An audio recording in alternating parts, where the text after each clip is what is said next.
افراد کا قاتل بخشا گیا۔ بنی اسرائیل کا ایک شخص جس نے 99 قتل کیے تھے ایک راہب کے پاس پہنچا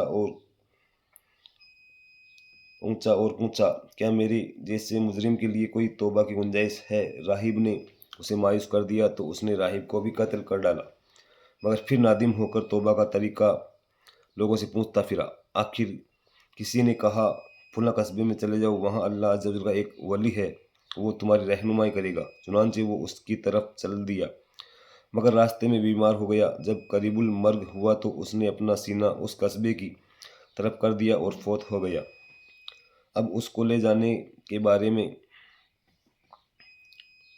رحمت و عذاب کے فرشتوں میں اختلاف ہوا۔ اللہ عز و جل نے میت اور قصبے کے درمیان والے حصے زمین کو سمیٹ کر میت کے قریب ہو جانے کا حکم فرمایا، اور جدھر سے وہ چلا تھا اور وہاں جہاں پہنچ کر فوت ہوا تھا اس درمیانی فاصلے کو مزید طویل ہو جانے کا حکم فرمایا۔ پھر پیمائش کا حکم فرمایا تو وہ جس قصبے کی طرف جا رہا تھا اس سے ایک بلست قریب پایا، اور اللہ عز و جل نے اس کی مغفرت فرما دی۔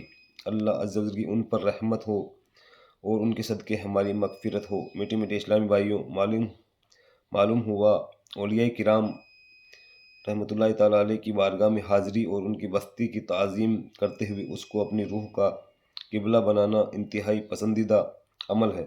بس اللہ عز و جل کی رحمت پر جھوم جائیے۔ جو پروردگار عز و جل 100 آدمیوں کے قاتل کو محض اپنی رحمت سے وہ اگر سنتوں کی تربیت کے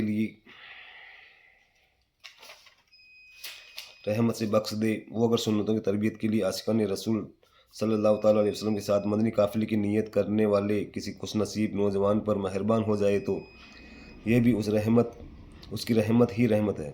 اللہ عز و جل کو ہر شے پر قدرت ہے۔